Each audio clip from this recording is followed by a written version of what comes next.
Hello, everybody. Welcome to the show. Wow, I have been so busy, guys. Holy cow! In a great way. Busy in a great way. Whew, stretched a little thin at the moment, but feeling good about it. Launched my new podcast with 𝕊𝕐𝕚 Mind Under Matter.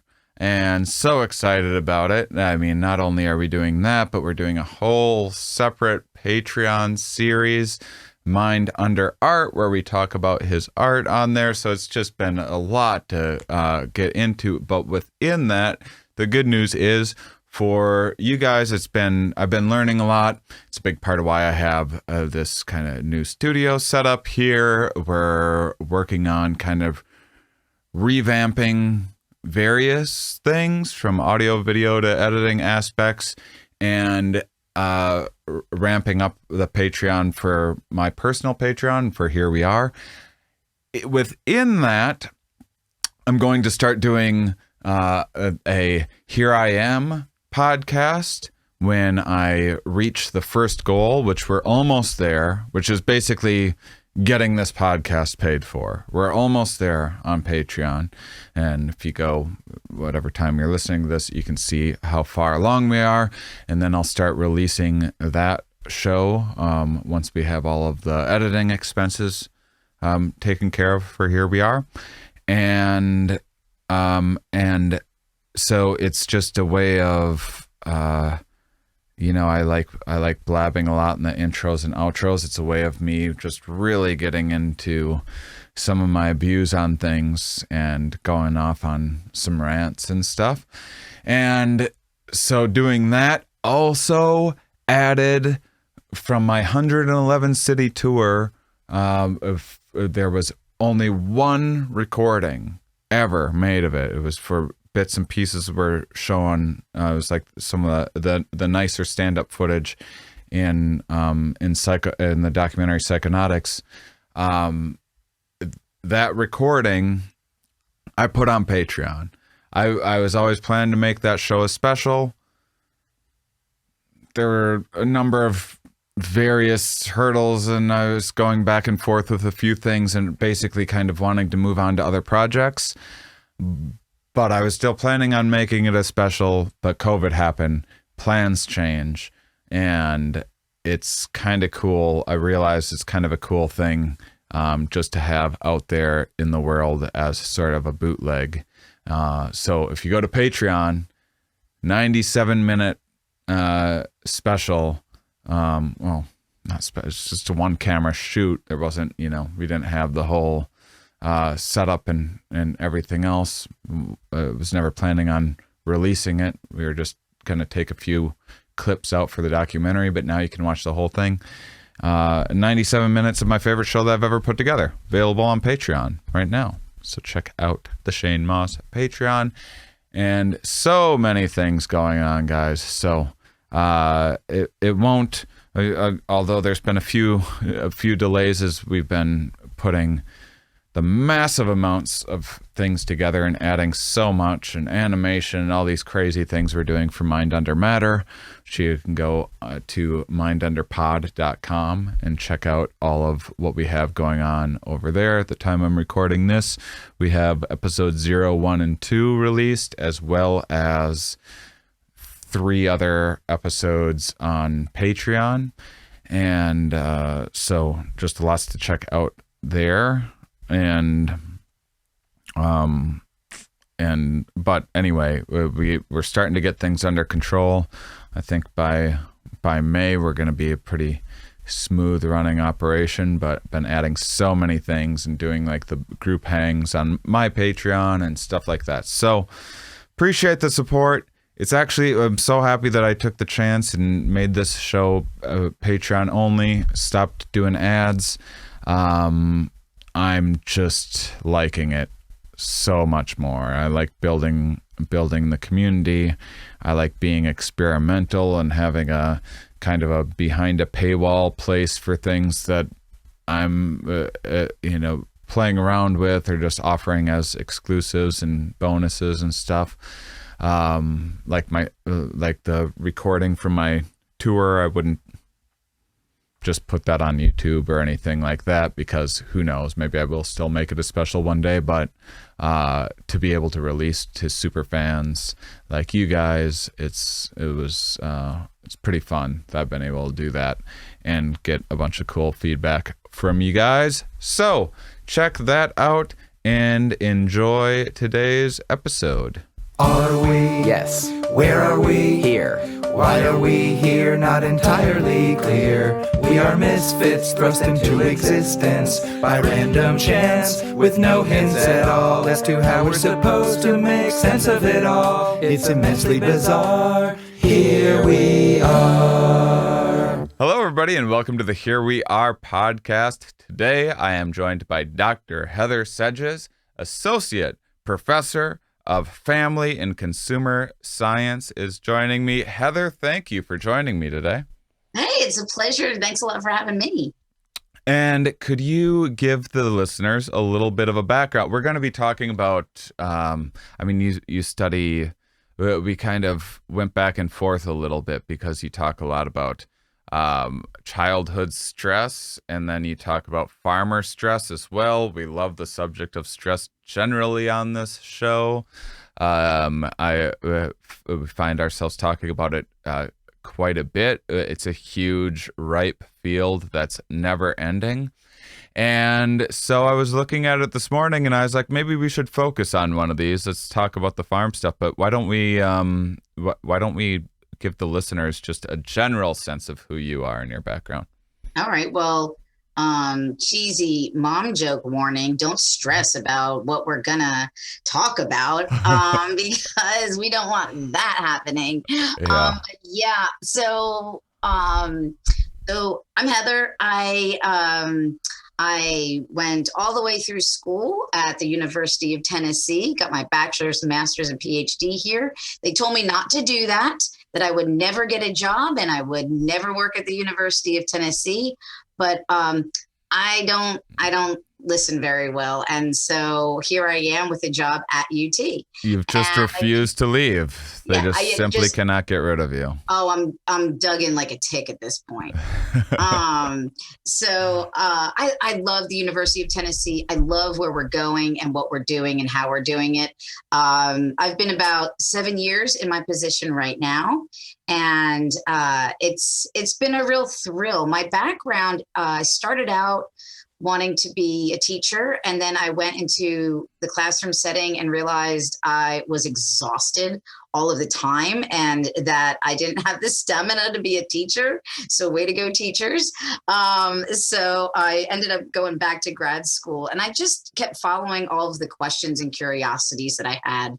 I started out really looking and doing a lot of research with infant brain development, and then I transitioned into really wanting to make interesting insights about how families function together towards the development of their children.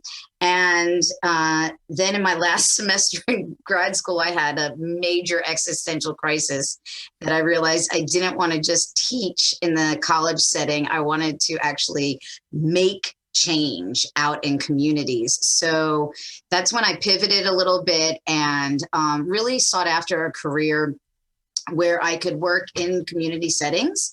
And so I started out as a program evaluator and then came over here to UT when the position opened. But so my job really is about translating research into practice.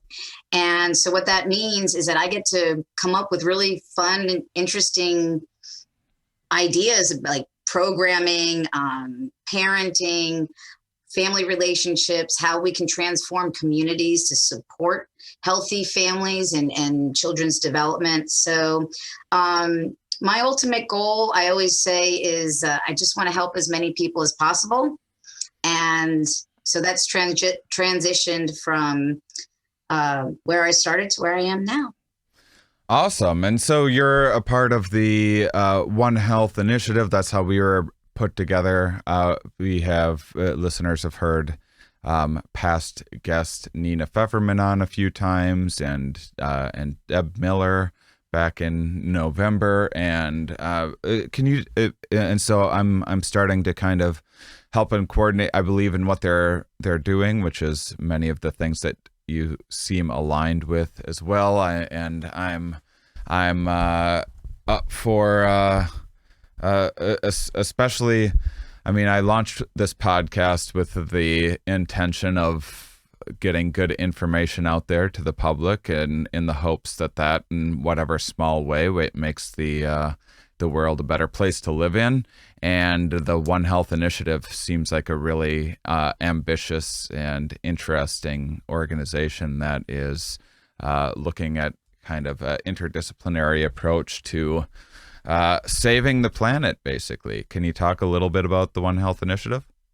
Yes, and we have stopped short of putting on our Captain Planet costumes and taking off, but we do feel that it is important and that it is contributing to saving our planet and saving our world. But the One Health Initiative, it was actually born out of veterinary science, and it has evolved to incorporate a really holistic, inclusive view of how we understand the world around us and how things influence each other. And the vision, I'm a very visual person, so if any of your listeners are like me, they can start at this point thinking about gears, cogs and gears, and how they all work together, how if you move one, the remaining gears will shift as well and start to turn. And that's really what One Health is about. We all have our individual disciplines, so we're all our individual gears, but we all influence each other too. And so the part that I get to bring to the table is about humans and about how they interact with their world and how we function. But like Nina is really great at understanding the trajectory of something based on what we know in the past. And she can do these really cool mathematical models to figure out all of that. And then there's Deb Miller, who is so brilliant with her work in understanding the origin of disease as it transmits from animals to humans, and talk about the importance of that coming full circle right now during the pandemic. In fact, just today, the WHO put out their announcement about they're confident in their findings about where everything started. And so we have these scholars that are sourced for, at least at UT, we're all at the University of Tennessee, we're all internal right now. But One Health is a global initiative. And so there are centers for excellence related to it. There are people who are considered preeminent One Health scholars. And really, to be in the field of One Health and to really consider yourself a One Health thinker, if you will, you really have to have just a voracious appetite for information, because you can start to connect the dots. And so maybe there's also listeners that love those crime junkie podcast types of things. And they talk about those string models where you can put, connect one thing to the other. And that's what One Health does. So we have somebody say, okay, well, we know we have this water issue in a community. How is that going to affect how kids are, functioning in their schoolwork, or, and how do we connect all of those dots together? So really One Health is about understanding all of the things as they work in and around each other. Mm-hmm. Yeah, amazing. I love everything that they do. And the work that you do that's kind of the most related to the One Health Initiative, we're probably going to dive into the most today, which is a lot of interesting work about farmers and stress, right? Yeah. So, and admittedly, I do not come from a farming family. I do not come from an agrarian background. I'm a little suburban girl from Knoxville, Tennessee. My accent's from Jersey because my parents just kept telling me to walk the dog. So here I am. And what happened was at the beginning of the pandemic, the USDA and National Institute for Food and Agriculture, NIFA, they put out a call saying, hey, we know farmers are struggling. And they knew this well before the pandemic. This was not born out of the pandemic. We've actually seen agricultural crises. It kind of goes in cycles. We saw it in the 80s. And so here we are again, seeing farms and agriculture really struggling for a variety of issues. But so USDA and NIFA put out this call, and they said, we're looking to address and help farmers and the whole ag world, if you will, in a really big way. And so they established four, they call them networks. And so we were able to earn the grant for the Southern region. So our Southern region represents 13 states. We go from Texas up to Oklahoma, Arkansas, Kentucky, Virginia, and then down the coast to Florida and Mississippi, Alabama, Louisiana, all of those, and everybody in between. So we are in this Southern network. We also have a North Central version of this type of grant, Northeast and West. So 4 networks are designed to come together and understand what's happening for farmers, ranchers, foresters, and what are really the root causes of their stress, and what can we do about it? Not only as individuals and in communities, but at the policy level and just an infrastructure types of ways that we can respond to it. So this work, this farmer stress work, was born out of this grant, although we can fill in the blanks too, because many people have been working on this topic for decades and decades. So, but this grant in particular, University of Tennessee, we're so honored to be leading it. And we were supported with UT's One Health Initiative, and the scholars there really contributed their insights into understanding a really complex issue.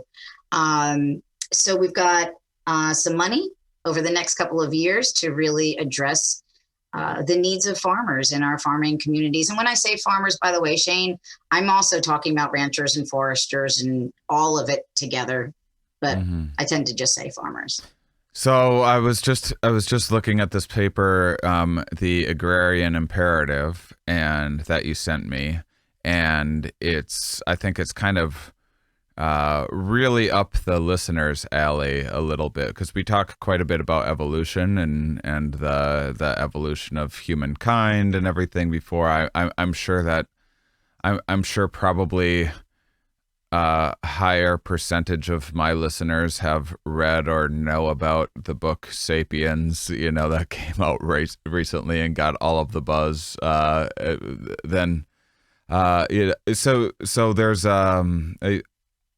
anyway, I know people will kind of be interested in this subject generally in the background, and then where we are today, which is a very different and evolving world. That even in my background, I guess I'm from a suburb-ish, but I'm kind of surrounded by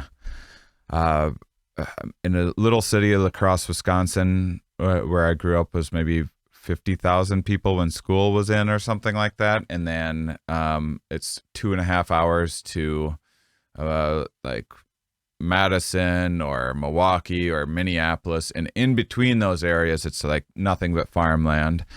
And I remember going to family friends' houses. My parents are from small towns and like real farm towns. And, going and hanging out with chickens and pigs and stuff growing up. And boy, it sure, I think I was about the last of the generations to really get to see the old McDonald kind of farm. and granted, there's like the organic and free range stuff and things like that taking off. But that old classic idea of what farming was, that they gave you in all the children's books and everything like that, doesn't really exist anymore. So can you talk a little bit about this idea of the agrarian imperative? I'm happy to. Yeah, it really is very, very interesting.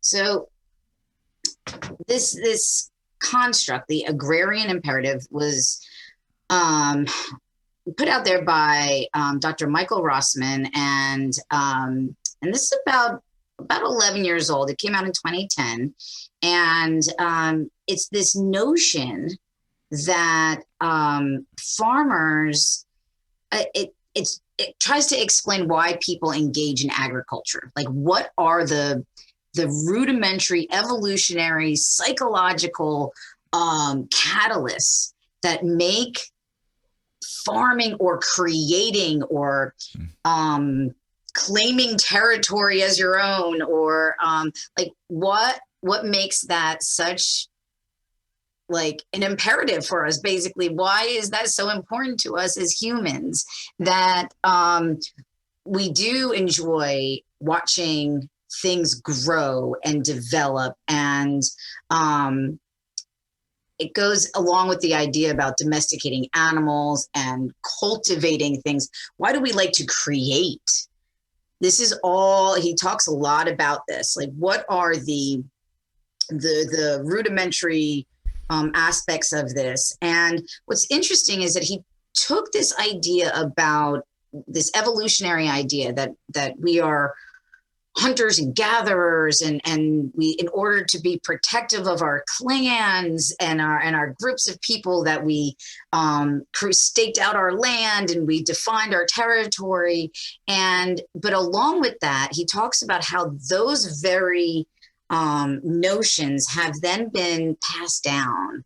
So it's this epigenetic transmission, if you will, of hard work, maybe, of a hardworking sentiment. You know, how people very anecdotally sometimes say, oh, well, farmers are the hardest working people.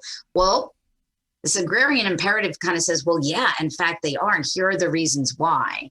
And it goes on to really expand this notion into how farming has changed over the past 100 years, and yet our genetics haven't changed. Our evolutionary pull to want to be creative and provide, and this is my legacy to the world, right? That those embedded aspects to us, that hasn't changed. But because of different farm crises and different things like that, that still, it's making it difficult to express those very rudimentary pulls, if you will. And that's leading to a bit of, I wish I had a little bill because I'm about to use one of my favorite words. Ding, cognitive dissonance.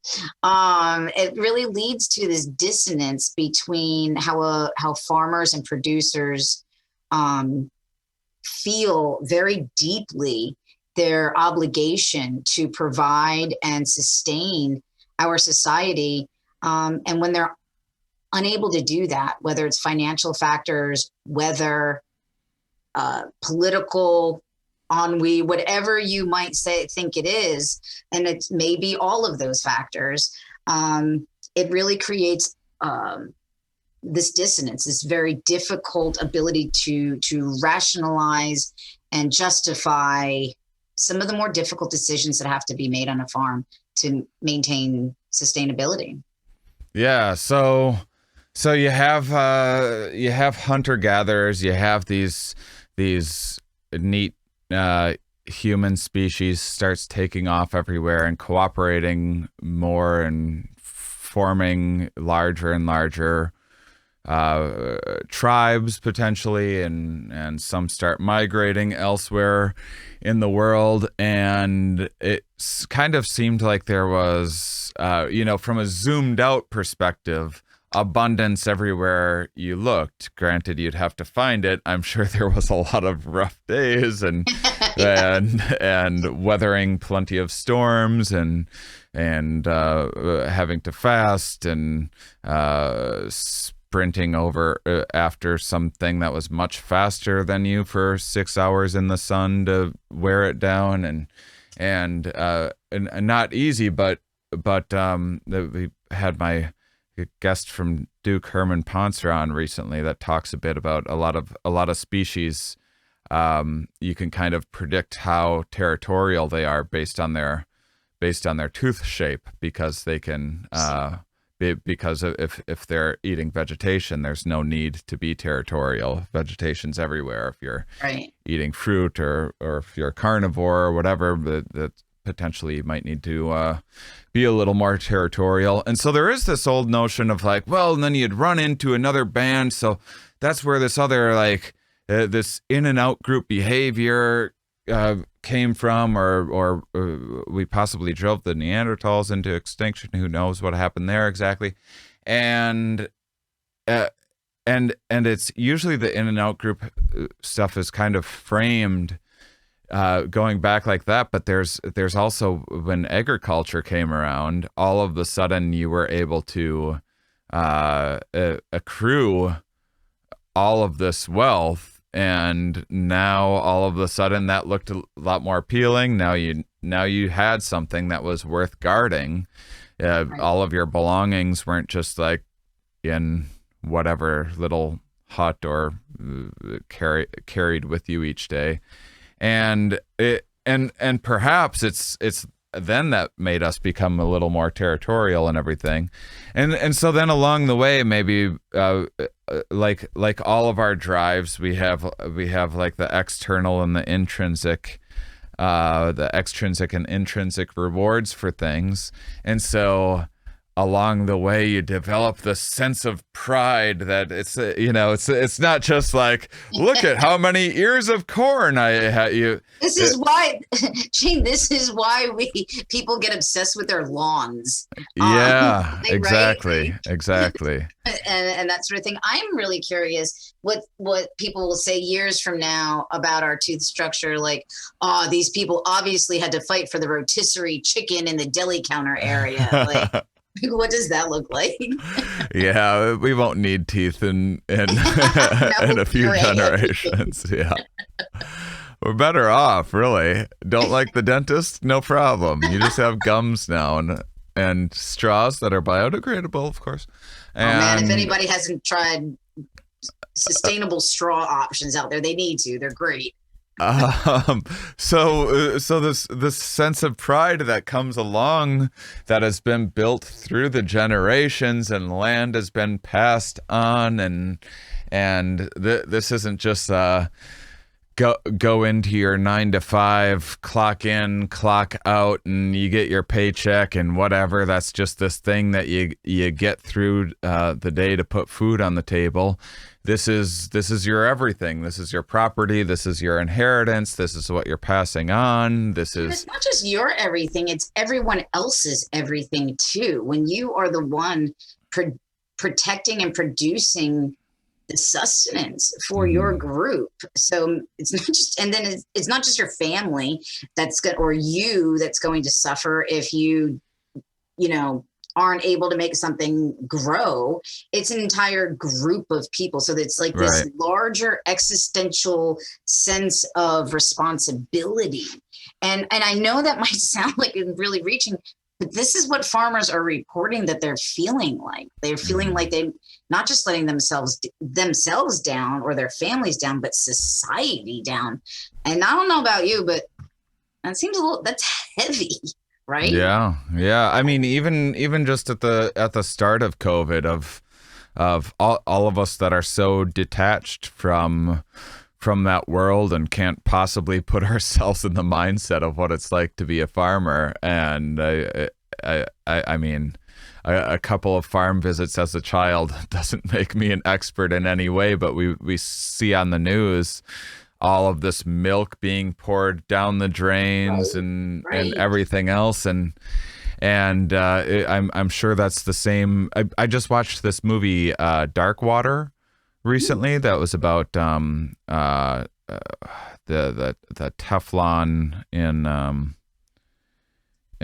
DuPont, the DuPont lawsuits. The Teflon was being poured into, like, it was going into farmland and killing all the cattle and stuff like that. But you can imagine things like that happen. A virus goes through your stock or whatever else, or you have a bad year weather-wise and everything like that. And so it's not there's not like now this intrinsic thing of like you're muscling through everything, and you have whatever tornado come through or whatever, and now a break. They just can't catch a break. Your very identity is connected with Right. this randomness within these chaotic systems that are far bigger than any individual could ever hope to control or predict.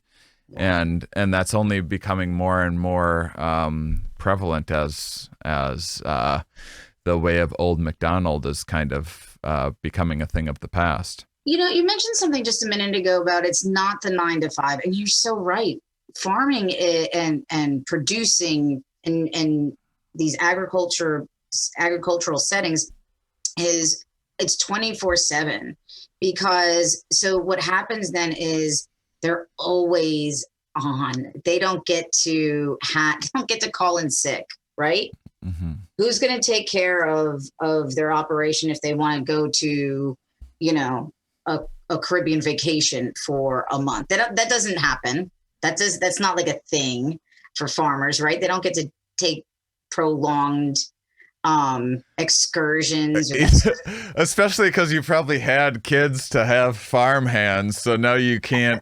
Your farm hands are your family that you would hope to bring with you on the family vacation or whatever. Or maybe you hope to not bring with you.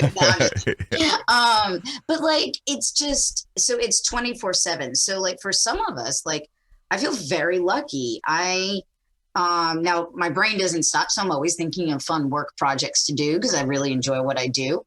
But I get to, at the end of the day, turn my computer off and make dinner with my family, listen to a little music, have some relaxing time. Whereas with farming, they're up and at it, plugging away every single day, and then watching the weather for the next day, adjusting what needs to be adjusted for whatever the commodity might be. And so it's just constant. It's unrelenting, and it's they don't get to turn it off, if you will. Mm-hmm. Yeah, and it's not just food on the table. It's not just your entire families and multiple generations legacies. It's you providing for your town, your city, your state, maybe your nation. Yeah. And and then not even feeling like appreciated. This is something interesting that we learned in some of our research, was this whole idea of like, and I'm gonna admit I'm as guilty as the next person. I did it just yesterday at the grocery store. I was like, why in the world is chicken so expensive? Yeah. Well, there's a lot that goes into it. And so what happens is that we start to say, oh, well, it because we don't understand all of the issues, or we may not be aware of all the influencing factors that drive prices on our food up and down, that we blame who we think might be influencing, and that's the farmer, the producer, right? Oh, they're charging too much for that. Well, it may not be their fault at all. It could be because there were massive floods that wiped out an entire soy crop, and now there's not enough feed for the animal. So it all cascades and impacts each other. So this idea that, we might say, oh yeah, we support farmers, we love farmers, but it's like this very Pollyanna-ish, utopian, isn't that so sweet kind of notion, when in reality, these guys they're not feeling appreciated. They're not, because it's just one hit after the other, after the other, after the other. And I should say these guys and ladies, these people in general, are working really, really hard. And yet we're still demanding more and more of them. We want them to produce more and better and more organic, but we don't want to pay more for organic. Like, why would I pay more for organic? Well, because they're on their hands and knees pulling weeds, not spraying the weeds, And so there's like all of these really interesting factors. So the public perception, or the how we have really created this ideal around the farmer narrative, if you will, kind of persists and contributes to some of that stress that they might be experiencing as well. That, it's not easy. It's not that they get to just go and sit back and chew on some straw from their tractor. Yeah, I mean, I don't think that any listener, when they none of us appreciate farmers probably as much as they deserve, but I don't think any listener has in their mind that farming is some easy job. But I doubt people are mindful. I know I wasn't of the kind of asymmetrical amount of stress that farmers experience, and this has actually been studied, right? Can you share a little bit of? Yeah, and it's interesting. It's been some of this has been anecdotal for a little bit, but in probably about the past 20 years, really more in the past 10 years or so, we've been seeing increased research on the root causes of farmer stress. And so we've touched on some of it. Some of it is this idea that they're working hard with little validation, just keep taking the hits. But a lot of it is, we do know, and we hear from farmers that, there's a lot of safety concerns that are associated with farming. And so the hypervigilance that's needed to maintain safety on the farm is one of those stressors. Another stressor is the big one is finances. So I don't know if any of your listeners have been where they've had driven next to a combine in a rural area, and you can literally, if you wanted to, I don't suggest doing it, drive underneath it. These things are huge, right? Huge. Well, you don't just like save up your pennies for that. That's a major financial investment, and to maintain that over time. So finances are a big part of this. And because of the inherent rural nature of farming, because you need big space to do some of the large scale farming, there's a lack of social connectedness. And that's not only because of place, but also because of the demands of the occupation. This is, like we said earlier, going on vacation, or, heading down to someplace for, happy hour may not be in the cards for someone who is still trying to, harvest their land. And if you roll up to that nightclub in that combine, oh my gosh, talk about, that's not like some BMW or what. Anyone can buy a BMW. No. Are you kidding me? No, it's not. No, I saw anybody pulling up to a bar in a combine. Yeah. Well, hello. No, it's. I interrupted you for my fun joke, but go on. So they don't. It's hard to catch. It's hard to take time off. It's hard to take time off, but really, what time off is about is really. I mean, there's lots of ways to spend your time, but it's, a lot of that is about social connection. When we lack consistent social connectiveness, as we have all really experienced in the past year, it has a short, mid, and long-term effect on our mental well-being. And so when we research farmer stress, we see that these finances, the rurality, the social connectedness issues, the perception of appreciation or lack thereof or understanding. These are all, and the vigilance needed for on the farm safety. Are all these really big factors that research is starting to show are contributing to this. A big one though, Sean, is Shane. Sorry, you're good. Happens all the time. I just does it? Oh, no, it's fine. I just nip it in the butt now rather than otherwise if I let you do it 4 times and then I'm like, actually, then you're going to be like, why didn't you tell me the other 3 times? Now I'm just sitting here like a jerk. Well, here's the other point, Shane. Yeah. This is really critical to how we talk about farmer stress, and it's about the stigma. And it goes back to that agrarian imperative notion. This cultural pull, this cultural need to show that everything is fine. We're all strong. We're very autonomous. We take care of our own. We can take care of ourselves. We never need support or help from anyone else ever.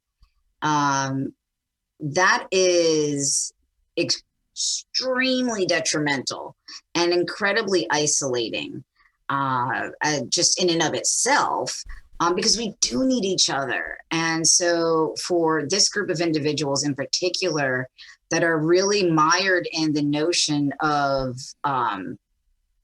providing and giving, actually receiving help is just it's very difficult. And so there's some stigma that's associated with reaching out for help and accepting it.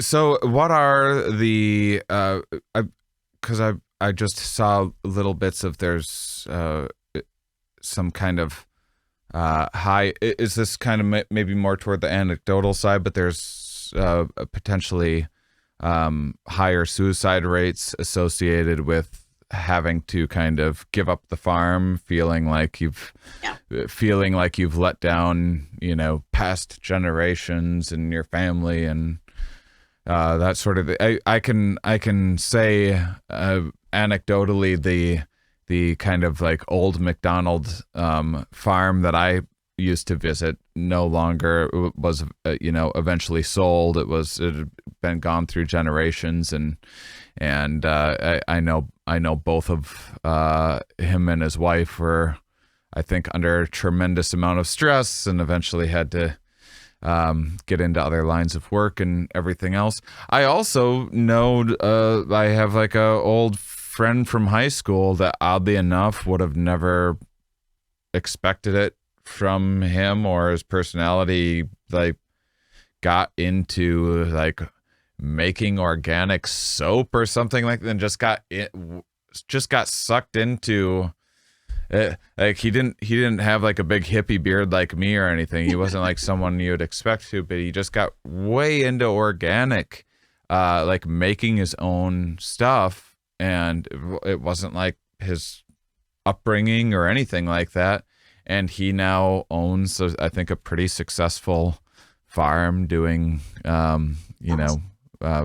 free range, this and that. And I haven't talked to him in 20 years. But I can nearly guarantee you no one who probably knew me in high school and early college would have thought I would have ended up as a professor. I wasn't really top of my class.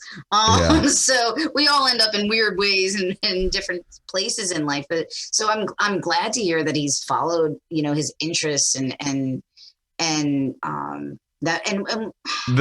so I was talking about the dark aspect of it, of when as industrialized farming kind of gets bigger and bigger, and these smaller farms often can't compete, or whatever else happens, climate change and everything else that is happening, and someone has to give up their farm that's associated with higher risks of suicide and other.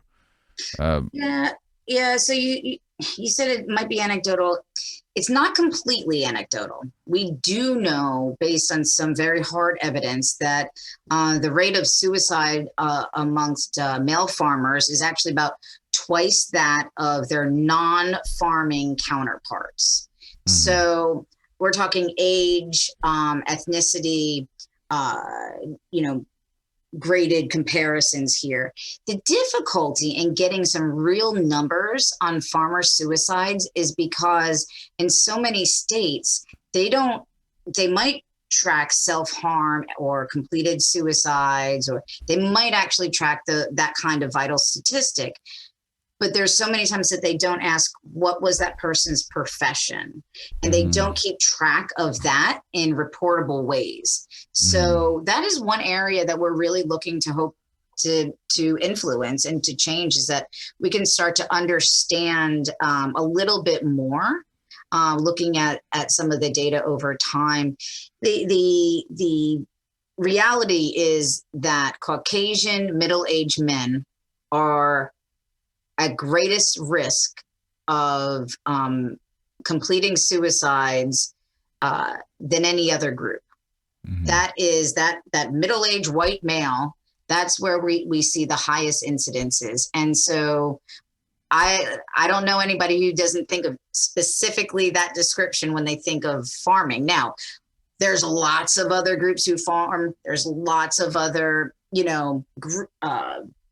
age groups and crop focus and all this other kind of stuff. But above and beyond, what we are seeing are these middle-aged white men.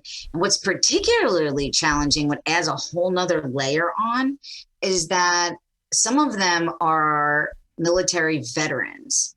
And so and the research is very clear on this, that if you are a middle-aged male veteran who farms, we want you to take very good care of yourself, because that's where we see some of these greatest indices of suicide.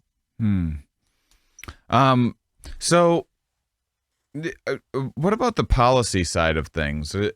Are there any, do you guys look into any of the, like when you talked about how expensive chicken was, are there, what do you think of ideas tossed around about kind of syntax on all of the garbage, like cereals and stuff, and like processed this and that no one should have, and maybe some credits for certain incomes for like a produce credit or something like that? Is that anything you ever see happening or feasible in any way? It's not something that I think that would ultimately be of major benefit to farmers on really a whole lot of scales.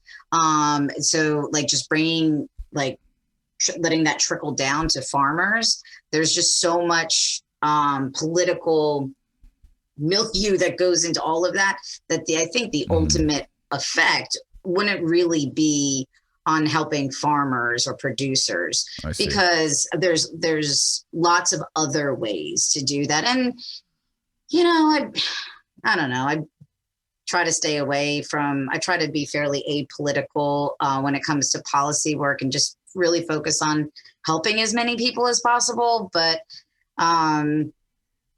healthy nutrition and education around that can drive people to eating more fruits and vegetables and healthy protein and for them. And so I think just healthy lifestyles in general is what we should be promoting, rather than taxing and acting in very punitive ways for people, because we know, and there's any parents that are listening on here, we know that punishment produces a short-term outcome on behavior, whereas rewards like feeling healthy, not having the inflammation in our bodies, or tasting really good food, those are rewards to us. And that's going to be far more sustainable to not only us as humans, but also to the farming community as well, because people keep going back to the healthier options that maybe are local with their local farmers markets and that sort of thing. But yeah, I'm less punitive and more. I see. Well, that's very interesting that there could be these kind of unforeseen positive downstream effects of people taking better care of their individual health.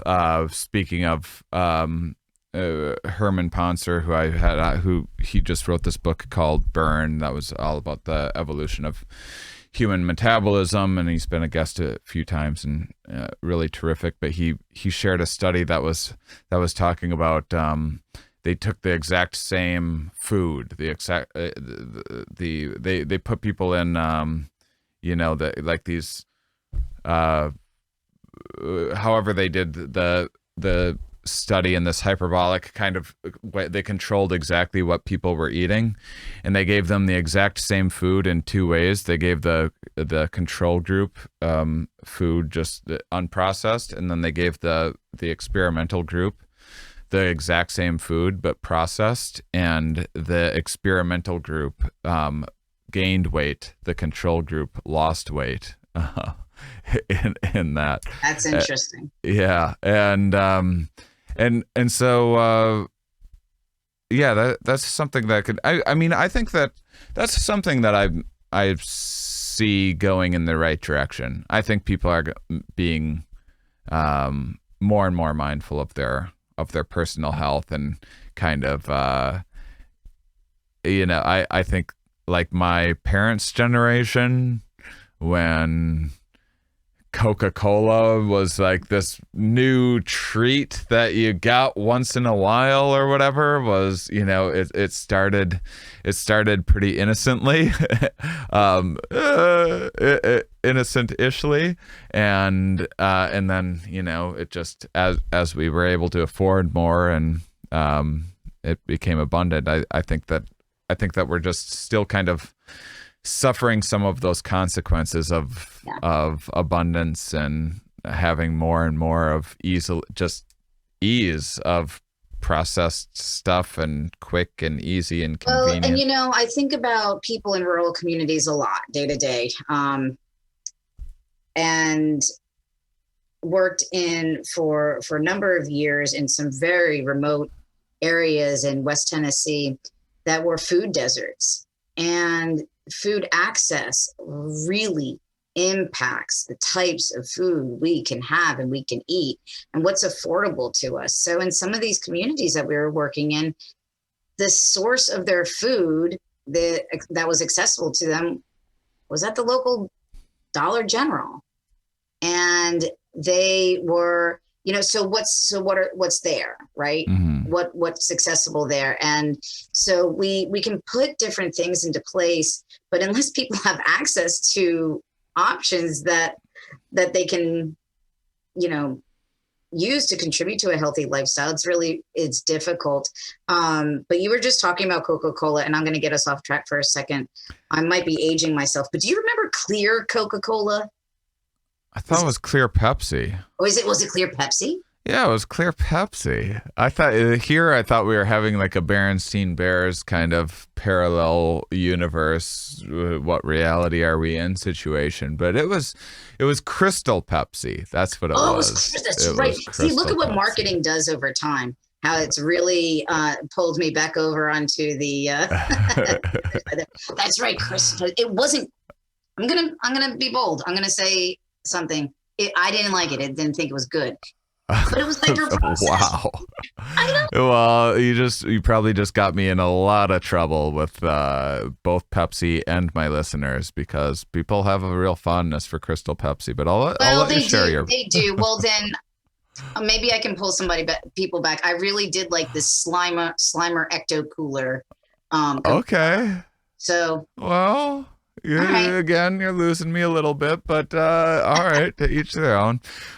So when you say food desert, what do you mean by that? Like, what's the line? Like, how does one categorize that? Like, this area is a food desert.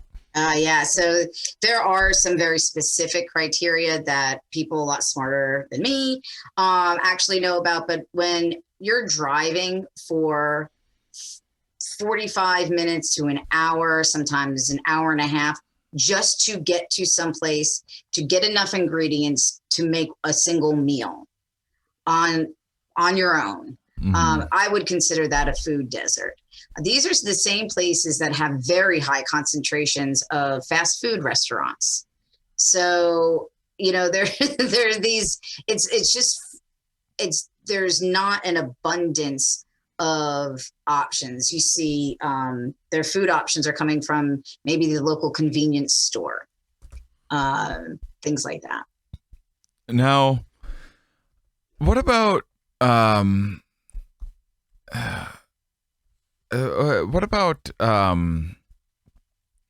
just thinking about because we were talking earlier about the ways in which various everything's connected with everything else, and there's all of these unforeseen impacts. We had Deb Miller talking about the loss of biodiversity, and that increasing, basically making all wildlife pack closer and closer together, making disease spread within a species more abundant because they're closer together, and then zoonosis and the diseases that are able to get into another species, and kind of often when that happens, I have to imagine that's like that can sometimes be like what COVID is now, like an invasive species sort of situation, where you have like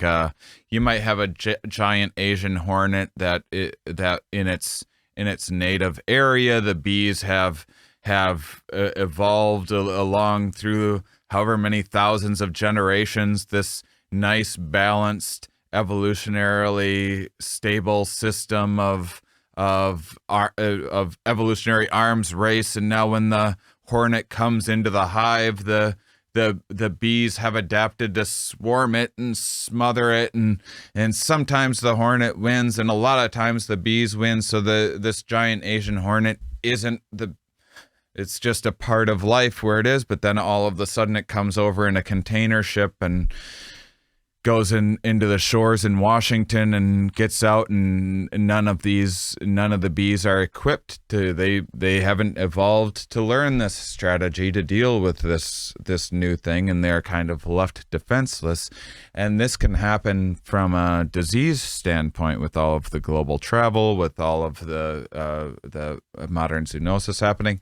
I have to imagine that farming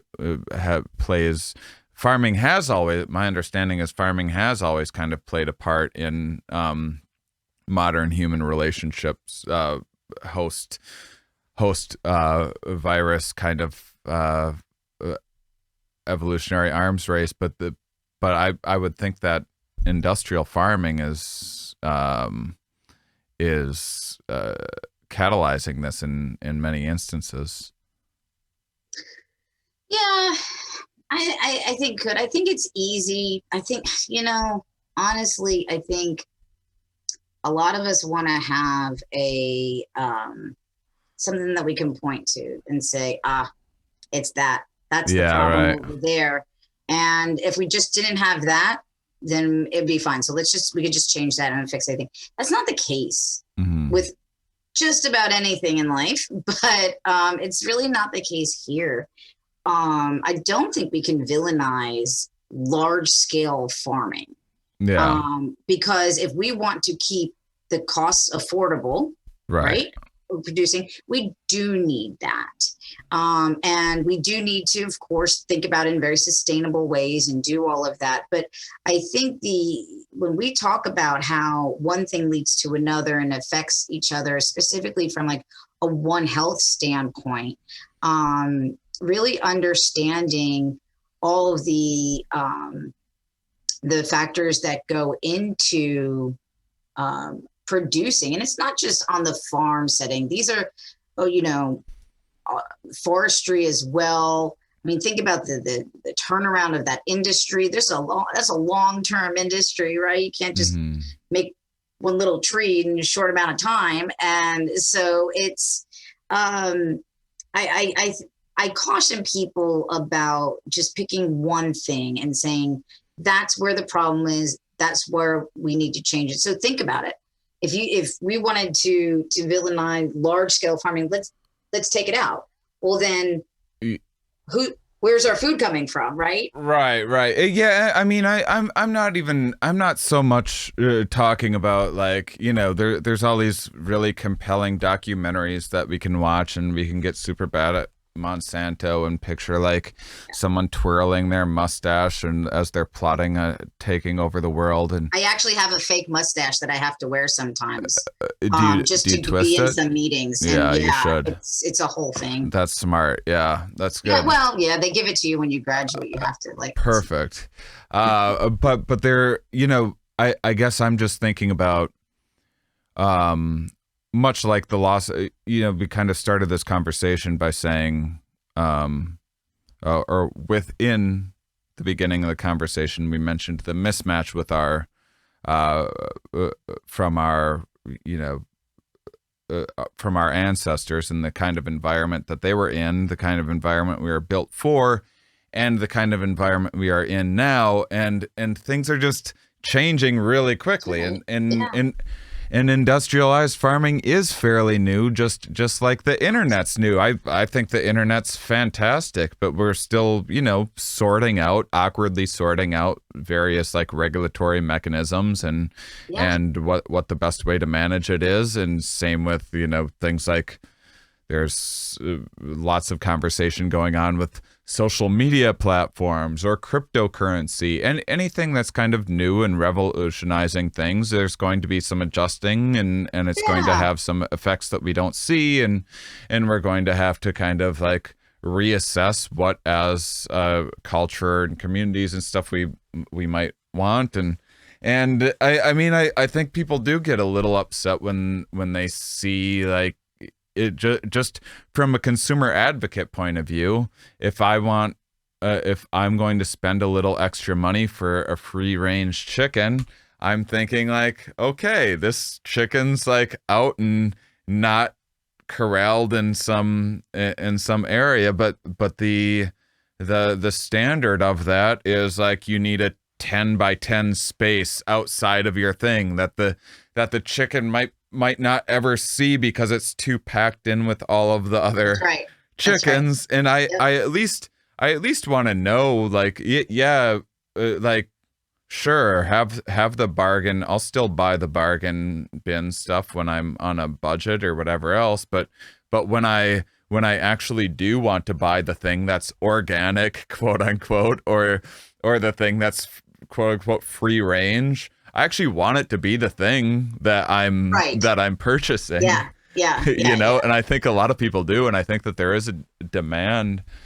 for that, and much like we might or as we become more mindful of these modern problems, we might reorient our perception to all of the sudden being very impressed when someone has a combine, which we normally think of like, I think a lot of people think of like lower class or like hillbilly or something like that, like this is like, if you have a combine, that's millions of dollars, that's multiple Lamborghinis that person is driving. I would like a farm. You know what? I would like a farm cribs show. I would like somebody to go to the different farms and be like, this driveway over here in this paddock, we have our Angus cattle, and we pay.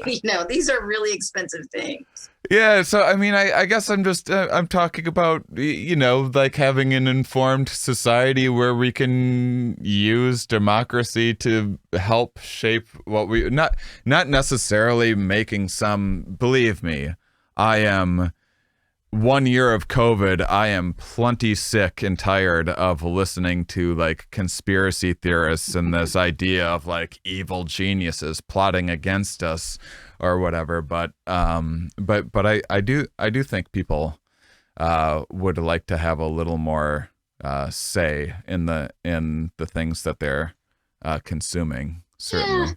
Yeah, I think they would like, we do crave variety and options, and mainly because we're an aberrant being and don't like being told what to do. So having options makes us feel like we made the choice and that we're in control. But that's neither here or there. That's just my own little rant to go on. I mean, of course, look at this beer. Do you think you're not going to get some organic BS rant out of this guy? Of course you are.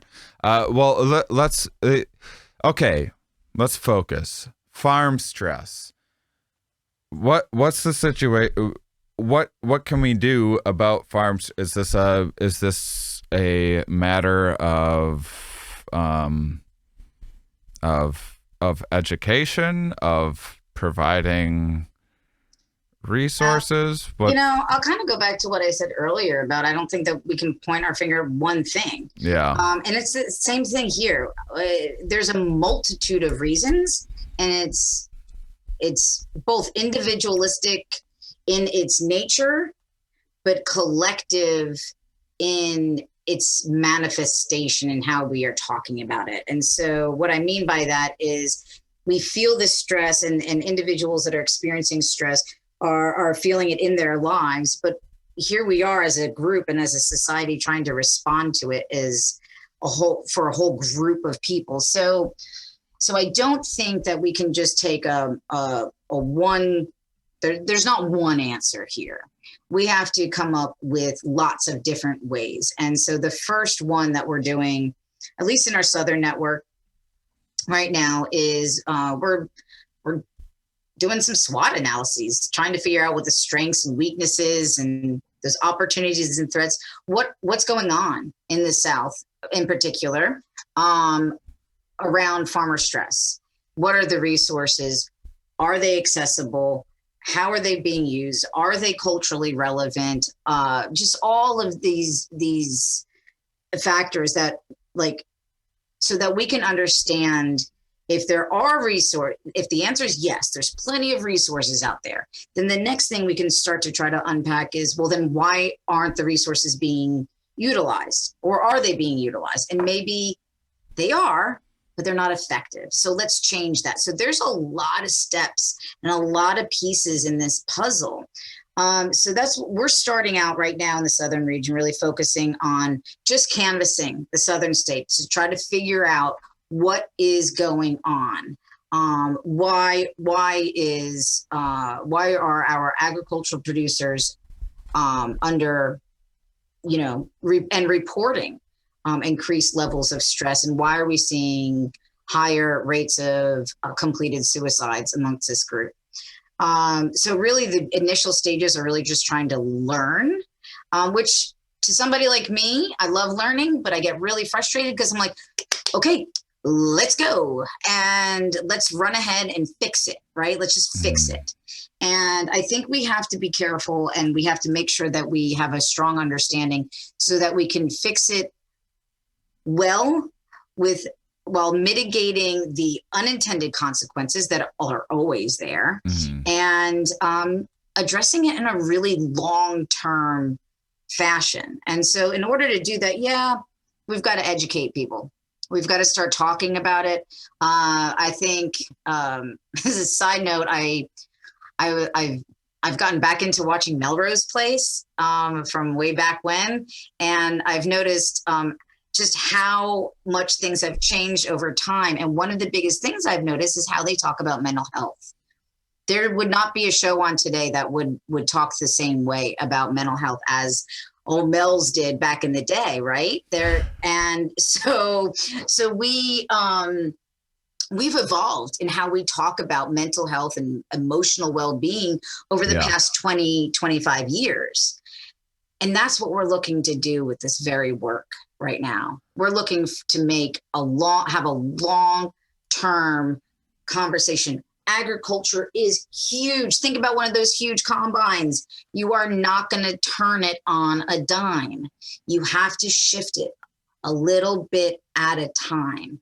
And that's what we're trying to do with ag and ag producers. So so that we can start to shift that agrarian imperative, so that we can start to say, okay, we recognize this, but it doesn't always have to stay this way. We can start to shift the way we talk, the way we use resources, the way we support one another. And so education, like I said, big part of that. Another part of that is educating the people who are intervening. So educating counselors, educating physicians. So we do know that farmers, if they're in front of a doctor, they're more likely, a primary care physician, they're more likely to talk about maybe some of the stress they've been experiencing, and ways of saying, well, I've been more tired lately. I've been more forgetful. I made some mistakes the other day and forgot to close the one gate, and it made things a little dangerous. So they'll start to talk about some of the externalizing behaviors, if you will, that speak about stress and mental health. So we are working to educate medical providers on really recognizing those signs and symptoms and being able to have critical conversations. So it's not just educating the public or farmers, but it's also educating all of those that are proximal to their lives, that right down to the banking lenders. So we know from actual research, agricultural economic research, that a farm is more likely to go into financial default when you see 3 or more missed payments on something, when you start to see increased utilization of credit lines or an expansion of credit lines. And so there's this whole formula. And so how can we educate lenders and companies to say, if these indices, then you have to have you have the responsibility to say, I've been noticing these things, here are resources. And so if we have medical professionals doing this, the lenders doing this, the school teachers who are seeing the kids and their behaviors, maybe they're not coming to school on time as much anymore, things like that. When we start to educate about this, by looking at all the different areas in a community and an individual's and family's life, we can start to address this. So for our farm stress work, we're learning, we're educating, we are intervening. We are looking and working with people who are expanding broadband accessibility into these really rural areas so we can increase telehealth options, right? It's nothing for you and I to sit here on a video conference call, but I have tried to connect with people in rural West Tennessee, for instance, and it's really difficult to get any kind of connectivity. So we have some really great work happening in Tennessee dedicated to broadband expansion. And then with that, there's really working with communities and helping communities understand the best ways to support farmers, ranchers, and foresters in all the ways that they need it. Amazing. Well, I really was hoping for a silver bullet answer for all of this. I'm so sorry to disappoint. you and me both. My to-do list would be so much shorter. But in spite of that, it seems like you're in a very, very short amount of time are already connecting a lot of important nodes and coming up with some solutions, and more importantly, just gathering information so you actually know what the problems are before so you know how to solve them correctly and make sure. That's the beauty of working in the field that I work in, and that's the land grant university system, working with extension. We do everything in research-based ways. So we're never just trying to make things up as we go along. We want to know something's going to be effective. And really, that's great for the business-minded type of people for return on investment. We know that when we institute an option or suggest a way to change something, that the return on investment is going to be there, the effectiveness is there. And so that's what we're trying to do. We're not trying to tell anybody how to live or how to change, that's what social media is for. Yeah, that's right.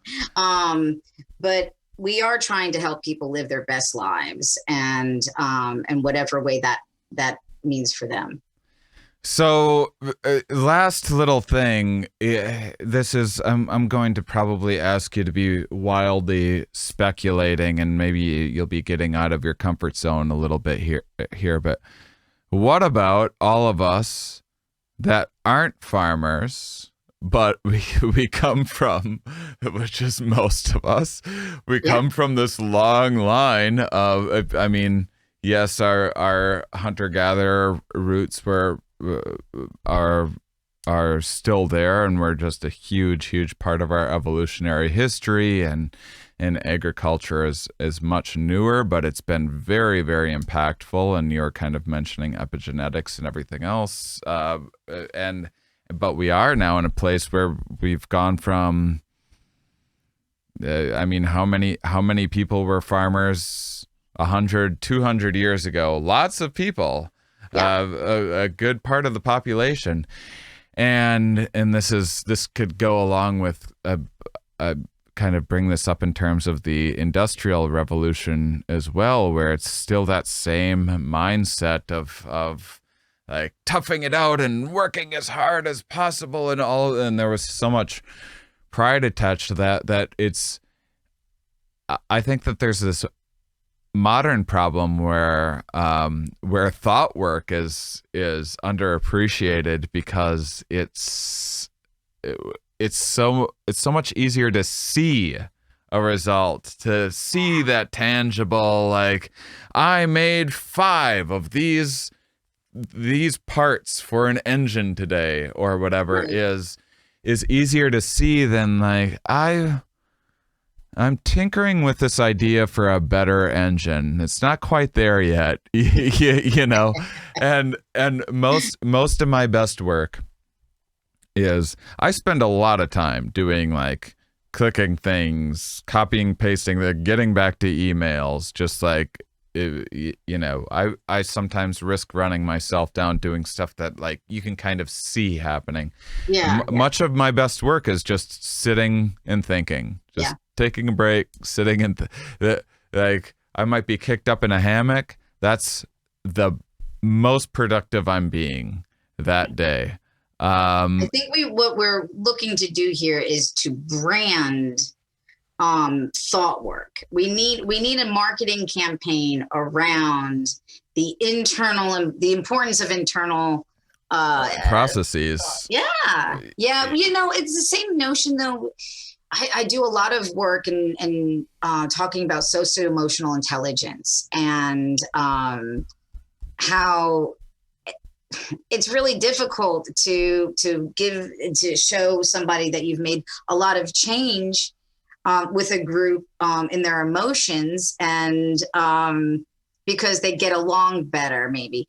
But if we take that all the way out, so I talk about bringing back to farm stress and the idea of taking care of themselves emotionally, mentally, and with relationships and everything, is I talk about it from a productivity point of view. And if you want to put like hard numbers on it, and behavioral economists are really good at understanding and conveying this, but I'm going to be way more productive when I'm not under my weighted blanket at home, trying to avoid my ever growing email inbox, right? So, and that's me on a not very mentally healthy day, right? Hopefully that day hits on a Saturday or a Sunday.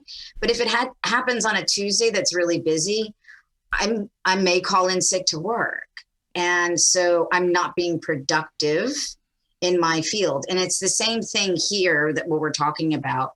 If we prioritize mental and emotional wellness, we'll see the returns and in terms of productivity, whether it's obvious or not, but we'll see those returns at some point Mhm. in the future. So maybe your best work is in that hammock thinking about things, but eventually those are things may actually manifest into the next iteration of your podcast, your next stand up, your next this, your next that. So I do think that it's the difference between instant gratification and being able to see something versus putting the time investment into producing.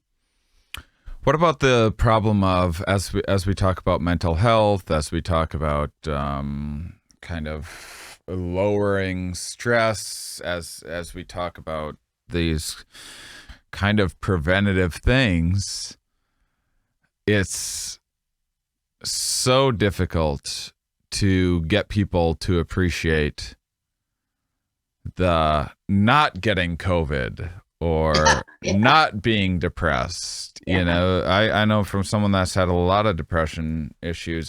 I do, like this last year, I had noticeably lower, in the scope of it, looking back, noticeably lower depression than in a normal year. And that's great. And that's something that I appreciate. But it's hard. It's harder to appreciate those things. It's easier to treat the symptoms, you know. It is, because, you know, when we're feeling great, we're just zooming along, right? Yeah. We're doing all the things. And this is one of the things I'm personally very guilty of. When I feel great, I'm doing all the things, and to the point where I'll wear myself out. Right. And so it was like, wait, whoa.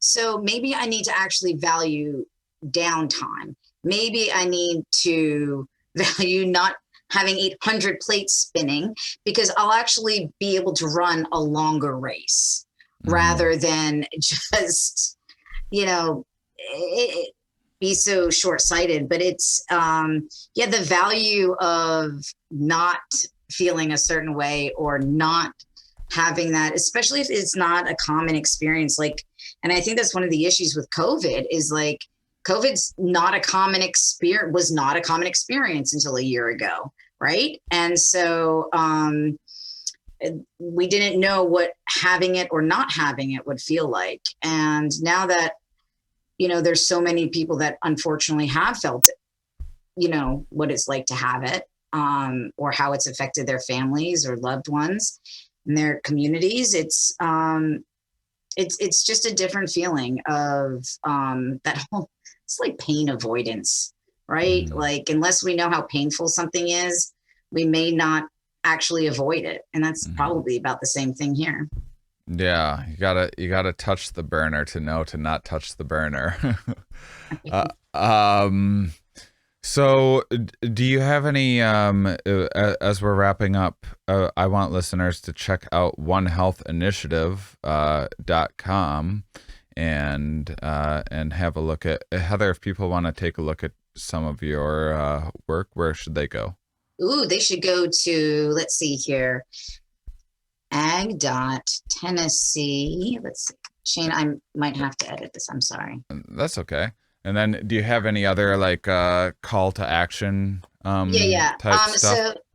So thanks so much for asking about that. I would probably point listeners to ag.tennessee.edu.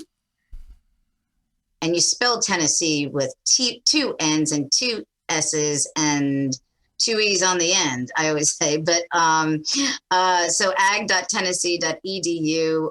If you're interested particularly in our One Health work, add a \One Health, all one word, and another slash on to get to that page. And, you know, we're doing a lot of really important work with our land grant institutions and with extension in particular. But I guess a call to action might be eat some vegetables, eat some fruits, grab the chicken, Easy. have a hamburger, do all the things. Well, what I find to be the case is that sometimes learning about things like this and just increasing your mindfulness can help drive and help you execute and implement in your life the things that you wanted to be doing anyway.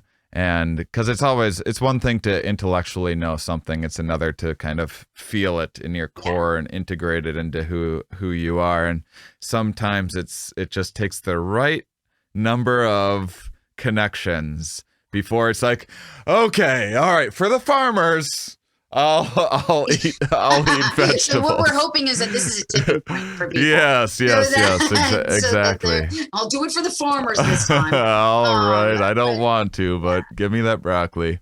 Yeah, no, I do think that one of my hopes really is that people, and they listen to this, and maybe they'll stumble upon another article about farm stress or that sort of thing, and maybe pay a little bit more attention to the topic, because as the issue grows and our response to it grows, we are going to need public support, and we are going to need people to come forward with more great ideas. And we want young investigators and young minds to come forward and join the One Health Initiative and think about things in really complex ways that simultaneously make our brains explode and ask more questions at the same time. Well, not just explode, but reorient our perception too, so that we now live within a new perception, a perception where now you're not just driving past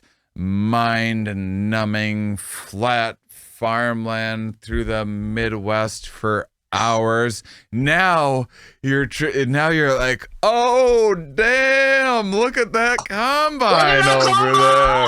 Woo! He's a baller with the combine. Exactly. So knowing more about life and reality enriches it and makes it that much more interesting, and makes you and all of us more interesting together.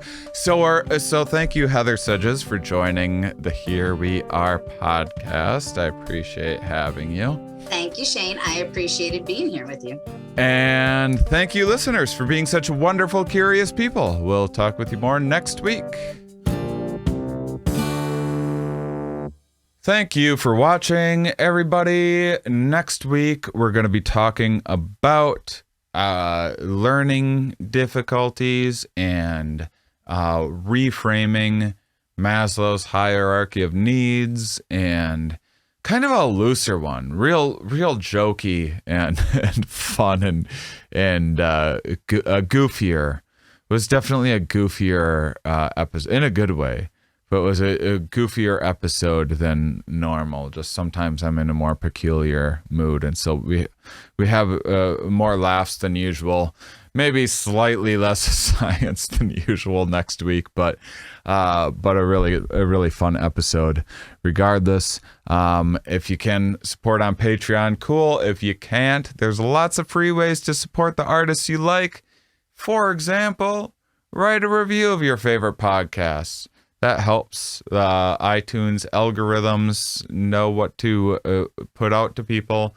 If you're on YouTube, engage with comments, and I'll try to respond, and that's a way of generating more stuff, so the algorithms send it out to more people, and also just so people seeing it know that there's other people interested out there. It is a funny thing that there's so much, life is busy and full of all sorts of things to take in, and launching something from a more of like a grassroots sort of situation, it's challenging to get the ball rolling, because everyone's like, oh, what's the popular thing? It just makes life easier, like, oh, the show everyone's talking about, I'll watch the show everyone's talking about. It makes sense, right? But sometimes there's hidden gems like the Here We Are podcast that need your individual support, that need a little bit more of a nudge to get out there. because it's not really made, like I said, I don't have celebrities on here.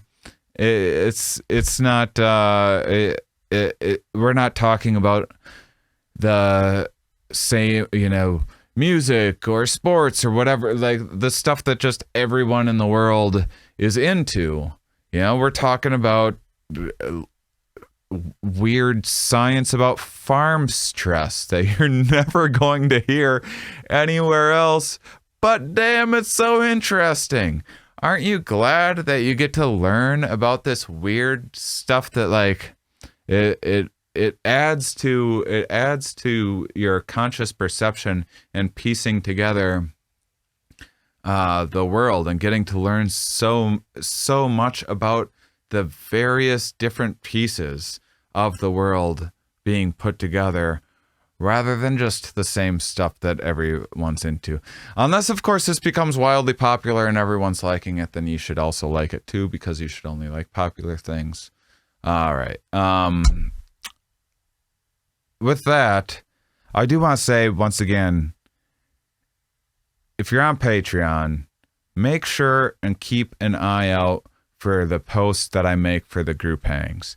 I've found through doing them that some people have been a little nervous about meeting new people. I think people that are into science are like me. They're kind of introverted. I know I don't seem introverted, and I put on a thing, but my natural predisposition is introvert. So there's